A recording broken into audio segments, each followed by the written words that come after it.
Right, so hello and welcome back to Books and Things, and welcome to another video, and today I'm going to be talking about some books that you might like if you like Charles Dickens.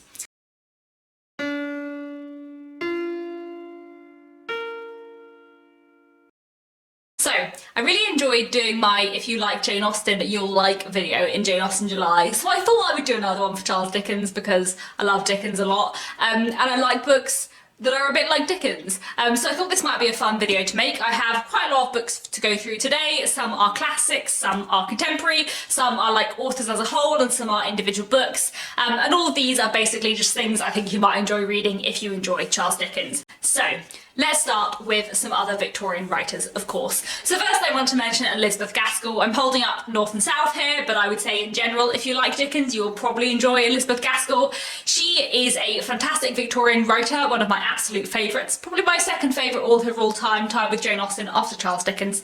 And she is just a wonderful writer. And the reason why I think you'll like Gaskell if you like Charles Dickens is because both of them are really interested in social criticism, whether that is class conflict, geographical conflict, gender roles, religion. Like, both Gaskell and Dickens are just really interested in society and how society works, and really interested in writing about 19th century society in a wonderful way. I would recommend all of Gaskell's work if you enjoy Charles Dickens, but I would say especially North and South, maybe Mary Barton as well, because Mary Barton has a sort of crimey edge that Dickens often has to his books as well. Both of them are quite like gritty writers, but also have amazing love stories and humour in their books as well. And I just think that if you like Charles Dickens, you will enjoy Elizabeth Gaskell. Next, I want to mention Anthony Trollope, another favourite Victorian writer of mine. I'm holding up The Way We Live Now, which is probably my favourite book by him. But in general, I would say that most of Anthony Trollope's books are books that you would enjoy if you like Charles Dickens. They have slightly different styles. So Anthony Trollope is definitely more of a realist writer than Dickens, or definitely wants to be more of a realist writer than Dickens. In fact, there's a few like in-jokes in a few of Anthony Trollope's books where he like makes a little joke about what Dickens would write if Dickens were writing this, and how Dickens is a bit more melodramatic than him. But personally, I feel like Anthony Trollope also has a few more Dickensian characters in some of his books too. Anthony Trollope, like Dickens, writes some of the kind of big Victorian chunky novels that feature lots of different characters, and kind of weave lots of different plots together in that wonderful Dickensian way. And again, he is a writer very interested in social criticism, in gender roles, class and money, and all those things that I feel like Dickens writes about really interestingly. Trollope does tend to be a little more upper class in his characters than Dickens. There's a bit less of a cross-section of society, but in general I feel like if you like Dickens, you'll really enjoy the works of Anthony Trollope too. Next, I also want to mention George Gissing, another favourite Victorian writer of mine. This is The Netherworld, but I also highly recommend his novels New Grub Street and The Odd Women. Again, Gissing is a writer who has a lot of social criticism in his works, and like Dickens, is a writer who's really interested in London. All the Gissing books I've read so far have been set in London and look at kind of London life and London poverty in a really interesting way. And of course, that is something that Dickens is really interested in his work as well. Gissing feels quite Dickensian to me, although possibly a little more solid, with a little less light and shade and more just shade than Dickens. But still, I think if you enjoy Dickens, then Gissing is a writer you will really enjoy and find really interesting. Another writer I wanted to mention who I think you'll enjoy if you enjoy Dickens is H.G. Wells.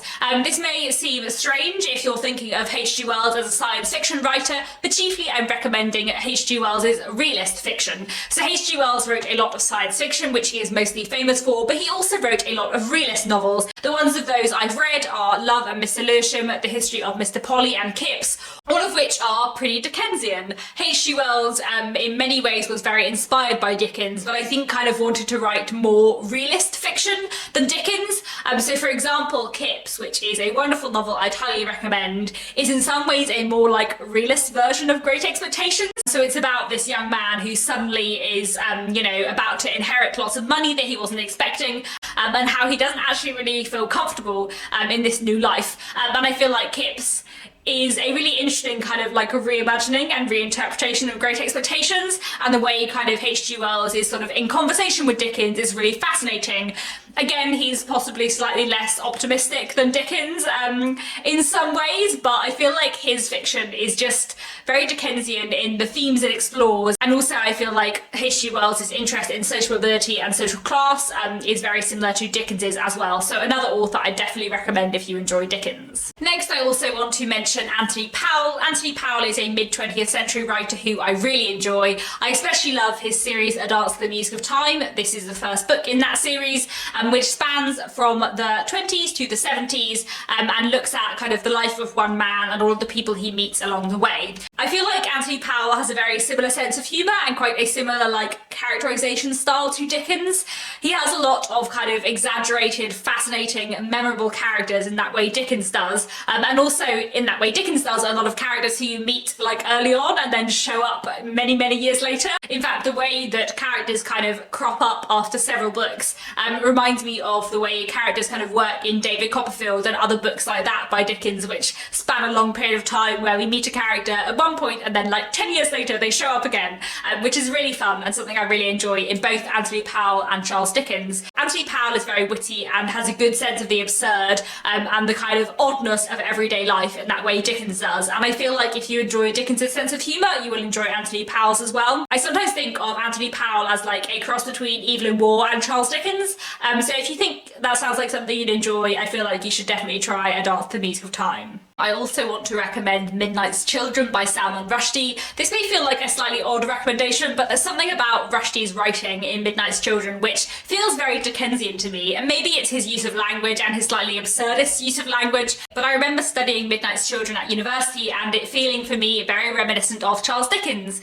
In fact, I studied it in the same module that I studied Bleak House, and I feel like looking at those two books together as both quite long, chunky books exploring really interesting social themes and kind of following various characters in their sort of coming of ages, I feel like there was just something about Midnight's Children which felt very Dickensian to me and which I feel like I really enjoyed and appreciated from loving Charles Dickens. Midnight's Children, if you don't know, is set in mid-20th century India and follows one special young boy who has slightly odd supernatural powers in the kind of wake of India's independence. It's a really, really fascinating novel. It's been about 10 years since I read it, but I loved it at the time, and definitely one that I think you might enjoy if you enjoy Charles Dickens' writing style. Another author I would like to recommend if you enjoy Charles Dickens is Sarah Waters. Sarah Waters is a wonderful historical fiction writer who I love. She's one of my favourite historical fiction writers.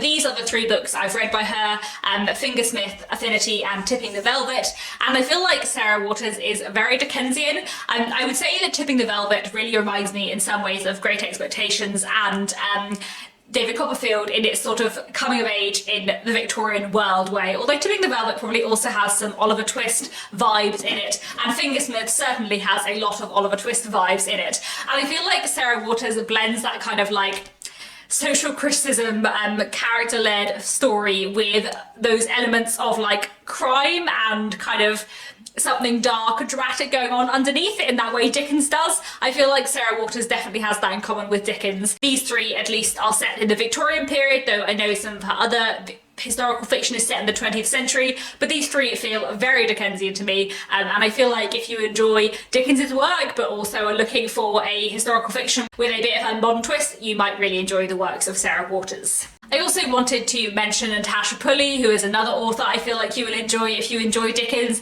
I'm holding up here my favourite of her books, The Watchmaker of Filigree Street, but I also completely adore The Bedlam Stacks, The Lost Future of Pepper Harrow and The Kingdoms. The Kingdoms has been one of my favourite books of this year. But yes, The Watchmaker of Filigree Street is one of my favourite, probably my favourite historical fiction novel ever. Do I think that's true? Yes, I think that's true. It's a truly, truly wonderful book, and it is in some ways quite Dickensian.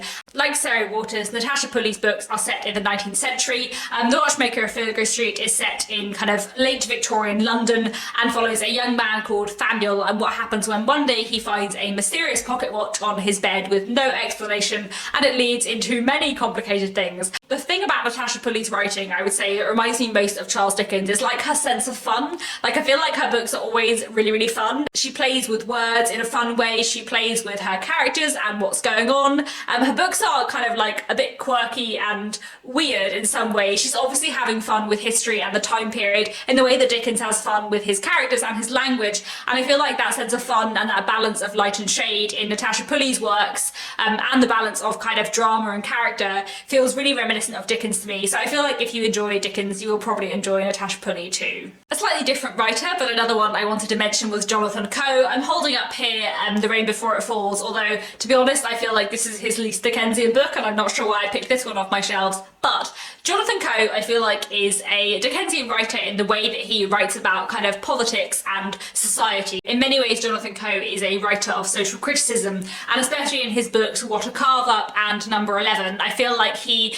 engages with politics and society in a way that Dickens would really approve of, but also What a Carve Up is bizarre and odd in the way Dickens sometimes is, and kind of plays with storytelling in a really fun way. So I think if you enjoy Dickens, you'll probably get something out of Jonathan Coe too. Then moving to a few specific books rather than authors, I wanted to recommend The Confessions of Franny Langton by Sarah Collins, which is a wonderful, wonderful historical fiction book, again set in the 19th century. And this follows Franny Langton, who is born a slave in the Caribbean but moves to England and ends up working for a man and woman who she is later accused of killing. So we know at the beginning of the book that she has been accused of murder and that she is on trial, and this book is her confessions. Franny Langton also reminds me a lot of the Brontes, actually. I feel like in some ways Franny Langton is very much in conversation with Jane Eyre, but I also feel like The Confessions of Franny Langton is in conversation with Dickens in the way that it kind of mingles like criticism of Victorian society with a sort of like dark, crimey twist going on too.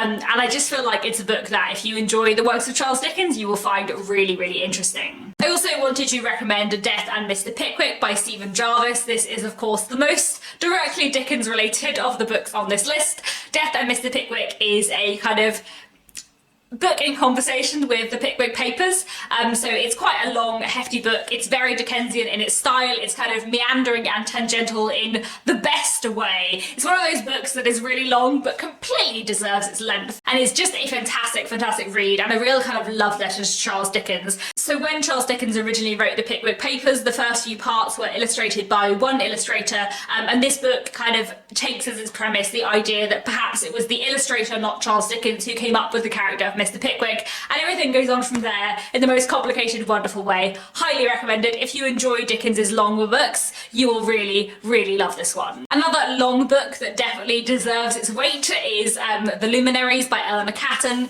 This is another book that feels really Dickensian to me. It has a lot of different characters and lots of twisting plots that weave their way together in a fantastic way. The Luminaries is set in late 19th century New Zealand and follows various characters who are kind of in New Zealand for the gold rush. It is a fantastic, fantastic book. I feel like if you enjoy the way Dickens weaves his plots together, you will really enjoy The Luminaries. I feel like if you enjoy the fact that Dickens often has, you know, big casts of characters who are all really interesting and really different, then I feel like you will enjoy The Luminaries for that. It's just such a wonderful book and one that I highly, highly recommend. Then I also wanted to recommend Once Upon a River by Diane Setterfield, because this is another book that feels pretty Dickensian to me. This is another one actually which has a lot of different plot threads which kind of weave together in that very Dickensian way that I love, but also it is a work of historical fiction set in the Victorian period and really engages interestingly with the Victorian period and kind of various different elements of society, I suppose. It's also a book that is really about storytelling and the kind of love of stories, which is something that feels very Dickensian to me. His books often have that kind of like vocal rhythm to them. So I feel like if you enjoy Charles Dickens, you will really enjoy Once Upon a River. Finally, the last book on my list may seem slightly odd, but I wanted to recommend The Name of the Wind by Patrick Rothfuss. This is a fantasy novel, but to me, it just feels really Dickensian. I don't know what it is about The Name of the Wind that feels so Dickensian to me. It's partly the sections of the book where the main character Quoth is like growing up on the streets in a very Oliver Twist fashion, and it's partly as well Quoth as a character whose somewhat annoying arrogance always reminds me of Pip in Great Expectations, and maybe it's the length of the book and all of the different plot strands and the kind of coming of age elements that feel reminiscent of David Copperfield, but there's something about The Name of the Wind that just feels thoroughly Dickensian to me. So I feel like if you enjoy Dickens and you also enjoy a bit of fantasy, then you might rather enjoy The Name of the Wind. So that is it for now. Those are just a few books that I think you might enjoy if you like Charles Dickens. Please do let me know down in the comments if you enjoyed this video, if you have any recommendations for people who enjoy Charles Dickens. What books do you think people would enjoy if they enjoy the works of Charles Dickens? And that's it for now. Thank you so much for watching, and I'll be back very soon with another bookish video.